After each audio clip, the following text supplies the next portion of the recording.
Okay, guys, so I'm still learning how to sing. I'm still learning how to play guitar. I'm not that good at that song, but I really like that Leonard Cohen tune. You might remember it from the 90s movie Natural Born Killers, which it was a great movie. It had a great soundtrack. And it's unfortunate that it inspired a lot of actual violence, or at least they blamed it. I don't know if you can really blame media for causing shootings or whatever. But even the Columbine kids, the shooters there, they named their plan NBK after that movie. Millions and millions of years of evolution, and that's what ends up happening. You know, this is against all odds. We are here on this world. As I've said before, it's a matter of one over infinity that any of us are here. The very miracle that we are here, that I'm able to talk to you and that you're able to hear this, it's statistically impossible. Virtually impossible. It's something that you would never bet on.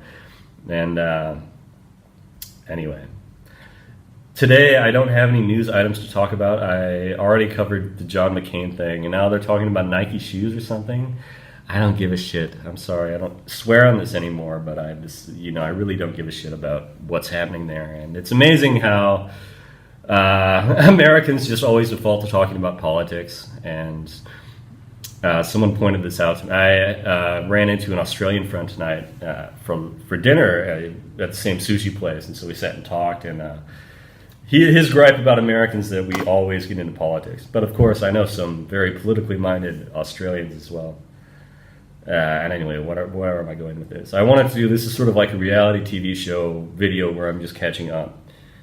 Because again, I'm not sure how much of this new stuff I really want to cover. Like, I had this whole idea when I started this channel that maybe I would do like the Styx thing, always emulating Styx, and just read news articles. But you really have to be quite good at that, so I don't know. At the same time, I've had some problems with my career lately. I'll just say it open and out front. Like, I don't know what it is about 2018. If it's just that I keep finding the wrong work situations or what, but I have had some difficulty just connecting with my students. So I don't know if it's a matter of needing to change my lenses or needing to change my circumstances. I mean, I have definitely thought of going west to Thailand, and I've even applied for some jobs out there. The simple fact is I could go in a matter of 2 or 3 weeks if I wanted to, but I mean, if I really wanted to, I could do a lot of things, So I'm not going to leave right away. Even when it's bad out here, it's good. Like, I still have a lot of faith in this country, and there are settings that are right for me that I outgrow for whatever reason. That has nothing to do with who I am or my performance or anything else. But that said, we're coming up on 10 years. 10 years ago, I started this when I went to South Korea, and that was both the zenith and the nadir of my career, really. It all happened in the first 2 years. It was the most horrible times and the best times in terms of the best position that I had and the best salary and so much money. But at the same time, also, as I've talked about before, like, I had the shit beaten out of me when I first got to Korea. And my story stands out apart from any other ESL teacher story. And I've met thousands in different countries around the world. And so it's quite ridiculous to think that I'd still be doing this after 10 years. But at the same time, I went back to school and I got my master's in teaching. And I don't know what else I would be doing. I mean, YouTube, if for some miraculous reason I suddenly got a following or an audience doing this, I could probably just do this. But those opportunities are few and far between, and I don't have much to give away. And I've come to kind of the depressing conclusion that some people just really, they're not attracted to my voice or my style or my mannerisms. I think it's a very select audience that I'm reaching out towards, and that's this insecurity that I'm getting as a teacher now. It's like there's never constructive criticism anymore. It's always... they can't doubt my brilliance. They can't let me go or fire me, I guess, for not doing my job, because I do that and I do it well. And I'm always prepared and I have my materials and everything. But it's just a matter of personality. Like, I've been told more than once that the students just want someone who's more like Logan Paul or something. All right, guys, let's be fun. I can't do that. I'm sorry. I mean, I can't sell myself like that. I think that there's still a place in this world for serious people, for a little bit of somberness, for a little bit of just letting people have a shell of some kind. Like, what is this? Why are we so quick to remove all these things? And the problem is, like as soon as I tried to open up around here, and this happened to me at a meeting not long ago, I just said, oh, I love Vietnam. And everyone started laughing, and it was sort of a sadistic laughter, It was like I'd look in people's eyes, and it wasn't like, it's cute that you said that you love Vietnam. It was more like, who are you? Who is this nerd? Why are we listening to you?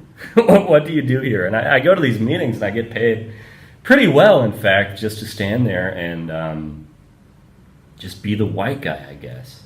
Isn't that weird? I go to these meetings, and I put on a suit and a tie, and I read my little speech or go through these slides, and people go through and point out and say, okay, well, they translate into whatever. The more I speak Vietnamese, the more I understand what's going on around me, but also it's kind of a clue into just how out of place I feel.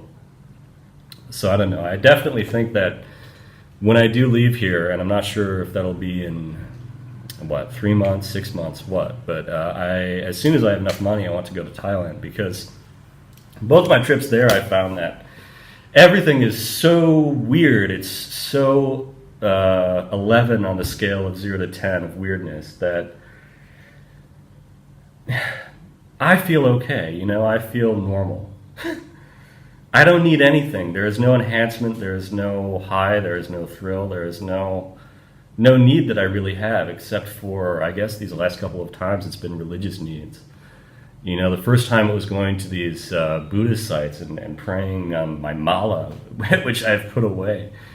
And the second time it was, I remember it took me all day, and I got blisters on my feet because I wore sandals for some stupid reason. But I walked all across town to this place called the Hugbrary, like library, but hugs, because I had asked them, do you have a King James Bible? And they said,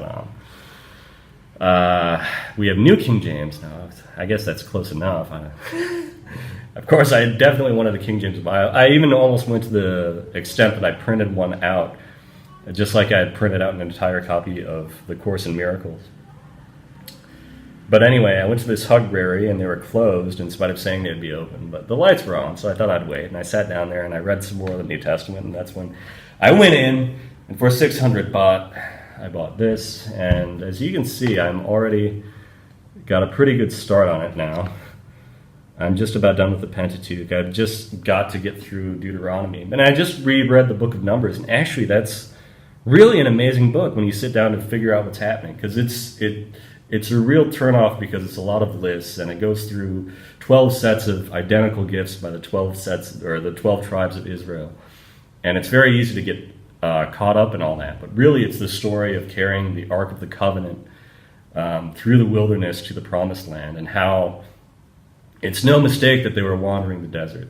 It was because of their rebellion, and it was because even though they had been delivered out of Egypt and Moses was guiding them, and they had the covenant was the shining beauty of God, like they could see God in the form of a cloud leading them across the desert in Sinai. Of course they wandered for a long time, because it's all about obedience towards God. So rereading this, Numbers has such a boring title, but if you look at the original Hebrew title, it's Wandering in the Wilderness, which is sort of my life out here, wandering in the wilderness. I can certainly relate to that. I can certainly understand that. And I certainly wonder if so much of what I've been through in this last year, as far as my career, as far as relationships, as far as this sense that I'm just spinning my wheels and not getting anything done, I think a lot of that has to do with obedience towards God, and knowing just blatantly the wicked things that I do, and the wicked thoughts that I feel.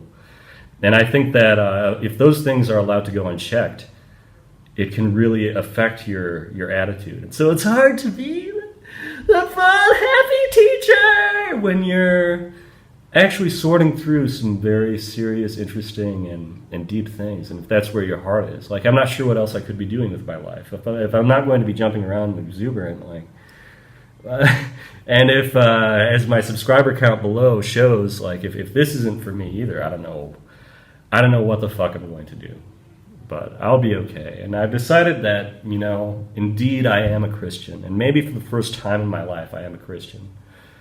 But again, how can I say that? It's so hard. It's so hard to believe. I want to believe it so much.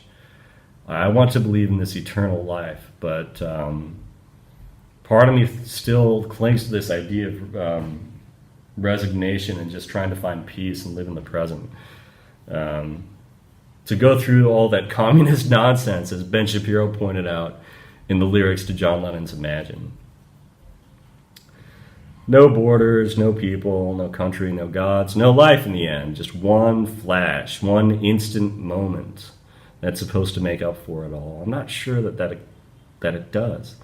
And I've stretched the borders of time, and I'm going to talk about this in more detail. Probably not on camera here, but certainly in my next book. I wanted to show my brother. I've started writing again. I've got 4 of these, and I've just started filling it up with notes, and this is going to have the real sordid stuff, the stuff that I can't really talk about on camera, because I don't know who's watching this. I don't know who's out there. I don't know what people think. As far as I know, I'm just invisible. I really feel that way sometimes, and I think that's part of my loneliness, and I think that's part of my sadness. But you know what? I'm aware of it. I have enough self-awareness to know when I'm about to hit the wall, and I think that a big part of this is reaching that 10-year anniversary of when I first got to Korea.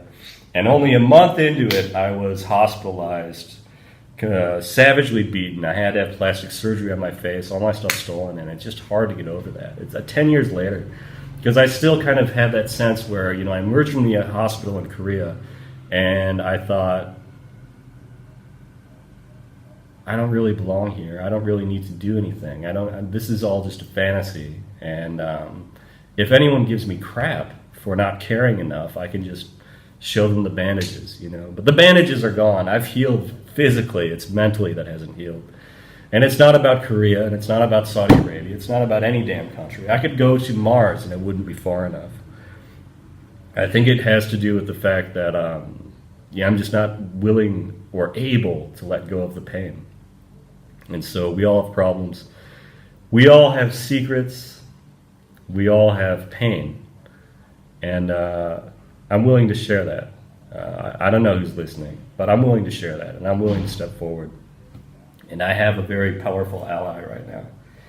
And I'm going to follow Jesus and see where that takes me. More soon. Over and out.